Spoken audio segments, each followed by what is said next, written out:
Hi friends, എല്ലാവർക്കും ഒരിക്കൽ കൂടി ആഷാസ് കിച്ചണിലേക്ക് സ്വാഗതം. ഇന്ന് ഞാൻ ഉണ്ടാക്കാൻ പോകുന്നത് വളരെ ടേസ്റ്റി ആയിട്ടുള്ളൊരു കെൻഡക്കി സ്റ്റൈൽ ഫ്രൈഡ് ചിക്കനാണ്.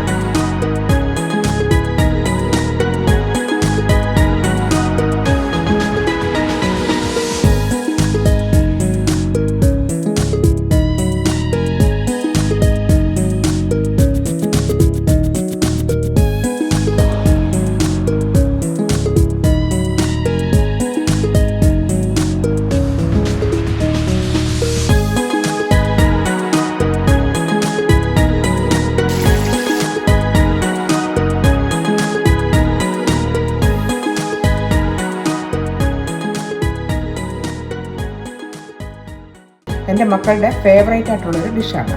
അതിനുവേണ്ടി ഞാനിവിടെ കുറച്ച് ചിക്കൻ ലെഗ്സും ഞങ്ങൾക്ക് ഇഷ്ടമുള്ള ഇങ്ങനെ തൈസും കൂടെ ഒന്ന് കഴുകി വരഞ്ഞു വെച്ചിട്ടുണ്ട്.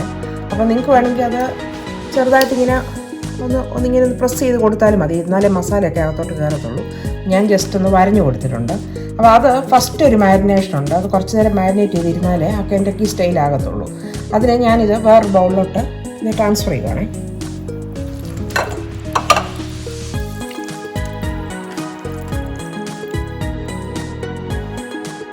നമുക്കിതിന് ആവശ്യമുള്ളത് തൈരല്ല, തൈരിനെ ഞാനൊന്ന് മോരാക്കിയിട്ടുണ്ട്. കുറച്ച് വെള്ളം കൂടെ ഒഴിച്ച് മോരാക്കിയിട്ടുണ്ട്.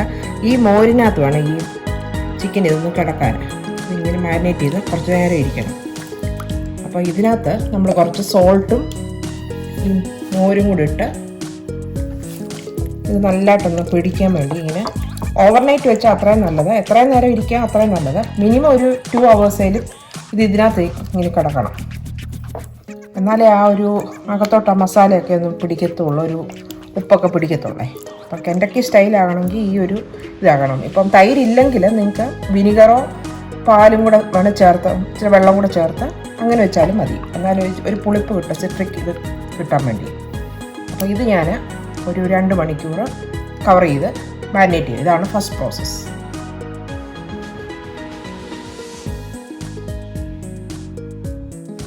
$2 hours കഴിഞ്ഞു. അപ്പോൾ ഞാനിത് തുറന്നിട്ട് ഇതിൻ്റെ ബട്ടർ മിൽക്ക് അങ്ങ് മാറ്റണം. എന്നിട്ടാണ് നമ്മളിനി മസാലയൊക്കെ പരട്ടുന്നത്. അപ്പോൾ നമ്മൾ ഇതുപോലൊരു സ്ട്രെയിനർ വെച്ചിട്ട് അതിലോട്ട് നമ്മൾ ഈ ചിക്കൻ കൈ കൊണ്ട് പ്രസ് ചെയ്തിങ്ങനെ ബട്ടർ മിൽക്ക് കംപ്ലീറ്റ് മാറ്റുവാണേ. നല്ലപോലെ അത് നല്ല ഒരു മയം വന്നിട്ടുണ്ട്. ഇനിയുമാണ് മസാലയൊക്കെ ഇനിയും പരട്ടേണ്ടത്. ബാക്കി സ്ട്രെയിനർ വെച്ചേക്കുന്ന എന്തെങ്കിലും ബാക്കി ഇതുണ്ടെങ്കിൽ അതങ്ങ് ഓർന്ന് പൊക്കോളൂ. അതിന് വേണ്ടി ഞാൻ ചിക്കനെല്ലാം ഇവിടെ റെഡിയാക്കി വെച്ചിട്ടുണ്ട്. അതെല്ലാം ഡ്രെയിൻ ചെയ്തുകൊണ്ടിരിക്കുന്നു വെള്ളമൊക്കെ. അപ്പം അത് കഴിഞ്ഞിട്ട് ഞാൻ ഇപ്പോൾ ഒരു മസാല ഉണ്ടാക്കാൻ പോകണം. അതിലേക്ക് ഞാൻ കുറച്ച് സോയ സോസ്, ഒരു 1/2 ടീസ്പൂൺ സോയ സോസ്, മുളക് പൊടി നിങ്ങളുടെ ഇഷ്ടത്തിന് എരിവനുസരിച്ച് ചേർക്കാം. ഞാനിവിടെ ഒരു ടേബിൾ സ്പൂൺ മുളക് പൊടി ഇടും. ഇച്ചിരി എരിവുള്ളതാണ് ഇഷ്ടമാകുന്നത്. പിന്നെ പെപ്പർ പൗഡർ ഒരു 1/2 ടീസ്പൂൺ. പിന്നെ ഗാർലിക് പൗഡർ ഒരു ടീസ്പൂൺ. ഗാർലിക് നല്ലതാണ്. പിന്നെ കെച്ചപ്പ് ഒരു 1 ടേബിൾ സ്പൂൺ. ഇച്ചിരി അങ്ങോട്ടും കൂടിയാലും കുഴപ്പമൊന്നുമില്ല. ഒരു കിക്കിന് ഞാനൊരു ഇച്ചിരി ചില്ലി സോസ് കൂടെ ഒഴിക്കുന്നുണ്ട്, ഒരു ടീസ്പൂൺ. പിന്നെ വേണ്ടത് ഈ മാജിക് ക്യൂബ്സ് ഉണ്ട്, ഈ മാഗിയുടെ, അത് 2 അതെല്ലായിടത്തും വാങ്ങിക്കാൻ കിട്ടും പോലെ സ്റ്റോക്ക്. അത് ഒരെണ്ണം മതിയെങ്കിൽ ഒന്നിട്ടാൽ മതി. ഞാൻ ഇപ്പോൾ 2 എടുത്തത്. പൊടിച്ച് ചേർക്കാം.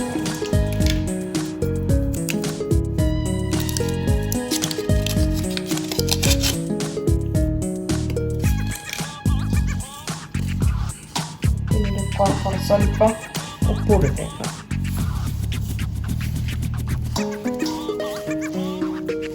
പകരം ഇങ്ങോട്ടൊന്ന് കുഴച്ചാക്കിയിട്ട് ഈ ചിക്കൻ ഇതിലോട്ട് ഇടാം. ഇതെല്ലാം കൂടെ മിക്സ് ചെയ്തെടുക്കാം.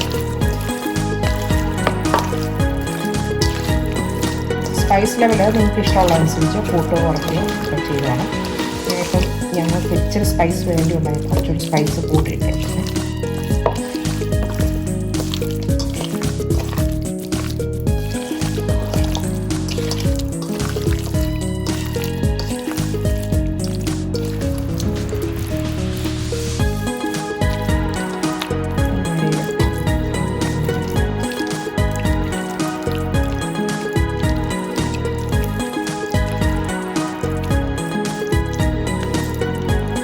ഉരുകാനോടെ കുറച്ച് പൊടിയിൽ ഒരു നുള്ള അതുകൂടെ ചേർക്കാം. ഒന്നുകൂടെ മിക്സ് ചെയ്യുക.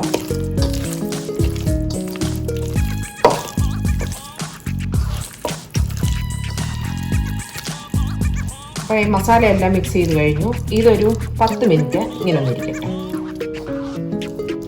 അപ്പം നമ്മുടെ ചിക്കൻ എല്ലാം ഞാൻ മാരിനേറ്റ് ചെയ്ത് വെച്ചു. ഇനി ചിക്കനുള്ള ഒരു കോട്ടിംഗ് ആണ് ഞാൻ ഉണ്ടാക്കാൻ പോകുന്നത്. അതിൻ്റെ ഔട്ടർ കവറിങ് കോട്ടിംഗ് ആണ്. അപ്പോൾ അതിന് മൈദയും കോൺ സ്റ്റാർച്ചൊക്കെയാണ് ആവശ്യം. അപ്പോൾ 2 കപ്പ് മൈദ ഞാൻ ഇടുകയാണ്. കപ്പിൻ്റെ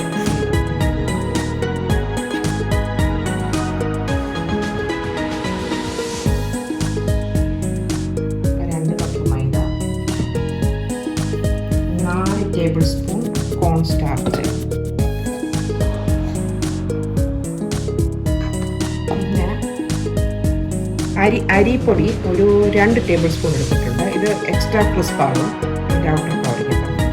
അരിപ്പൊടി 2 ടേബിൾ സ്പൂൺ. പിന്നെ ഒനിയൻ പൗഡർ നിങ്ങളുടെ കയ്യിലുണ്ടെങ്കിൽ 1 ടേബിൾ സ്പൂൺ നല്ലതാണ്. മുളക് പൊടി 1 ടേബിൾ സ്പൂൺ. പിന്നെ കുറച്ച് പെപ്പർ പൗഡർ,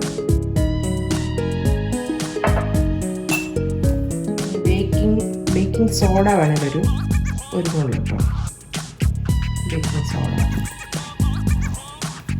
പിന്നെ കുറച്ച് സോൾട്ട് ഇതിന് വേണ്ടിയുള്ളത് ഇടുക. എല്ലാം കൂടെ ഒന്ന് മിക്സ് ചെയ്യുക. ഇതിനകത്താണ് നമ്മൾ ചിക്കന് മുക്കി പൊരിക്കാനുള്ളത്. എല്ലായിടത്തും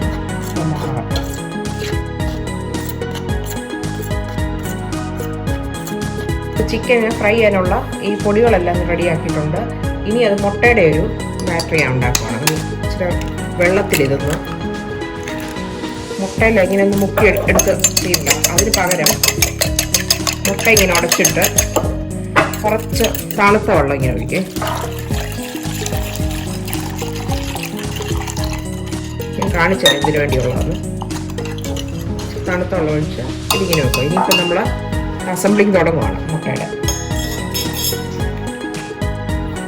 എല്ലാ കാര്യങ്ങളും ഇവിടെ റെഡി ആയിരിക്കുവാണ്. ഇനിയിപ്പം ഞാൻ ചെയ്യാൻ പോകുന്നത് എങ്ങനെയെന്ന് നോക്കിയോ. അപ്പം മാരിനേറ്റ് ചെയ്ത ഈ ചിക്കന് ഓരോ പീസും നമ്മളിങ്ങനെ എടുക്കുന്നു. ഈ മൈദ മിക്സിൽ നല്ലപോലെ പൊതിഞ്ഞിങ്ങനെ എടുക്കണം. നല്ലതായിട്ട് ഡസ്റ്റ് ചെയ്ത് പൊതിഞ്ഞെടുക്കണം. എന്നിട്ടത് ഈ മുട്ടയും വെള്ളവും കൊണ്ടുള്ള ഈ ബാറ്ററിലോട്ട് ഇങ്ങനെ ഒന്നിടാം. പിന്നെ ഒരു ഡബിൾ കോട്ടിങ് കൊടുക്കാൻ പോവാം. ഇതിൽ നിന്ന് എടുക്കുന്നു, ഒന്നുകൂടെ ഇതിൽ മുക്കുന്നു, ഡബിൾ കോട്ടിങ് കൊടുക്കുക. എന്നാലേ അത് കെൻഡക്കി സ്റ്റൈലാകണമെങ്കിൽ ഡബിൾ കോട്ടിങ് കൊടുത്താലേ പറ്റും. ഇതിവിടെ റെഡിയായി. അതിപ്പോൾ നമ്മളിങ്ങനെ ട്രാക്കിലോട്ട് എടുക്കുന്നു. അതോടെ കാണിക്കാം. ചിക്കൻ ഇടുന്നു, നല്ലപോലെ ഡസ്റ്റ് ചെയ്ത്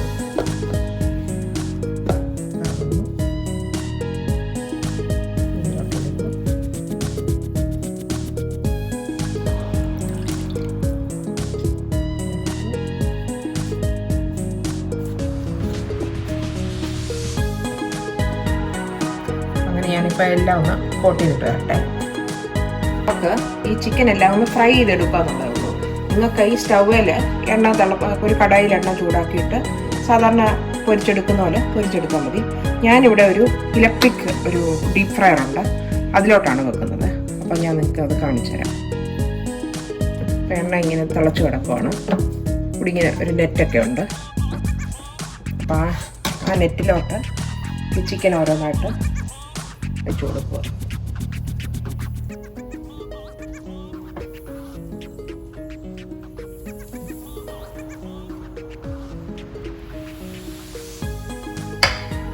എന്നിട്ടിത് താഴോട്ട് എണ്ണയ്ക്കകത്തോട്ട്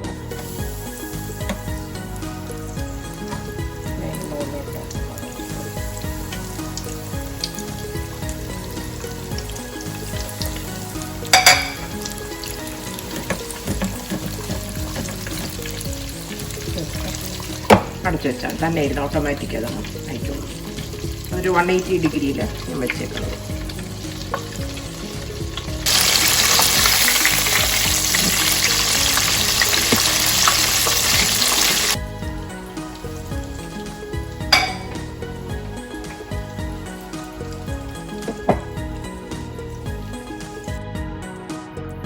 അപ്പോൾ അങ്ങനെ നമ്മുടെ കെൻറ്റക്കി സ്റ്റൈൽ ചിക്കൻ റെഡി ആയിരിക്കുന്നു. ഒരു സദേൺ ഫ്രൈഡ് ചിക്കനായിട്ടാണ്. അപ്പം നമ്മൾ ഇച്ചിരി മുളക് പൊടി മസാല ഇട്ടതുകൊണ്ടാണ് കെൻറ്റക്കി സ്റ്റൈൽ അല്ലെങ്കിലും അതുപോലെ റീക്രിയേറ്റ് ചെയ്ത് എടുത്തേക്കുന്നത്. പക്ഷേ നല്ല ടേസ്റ്റ് ഉണ്ട് ഇത്.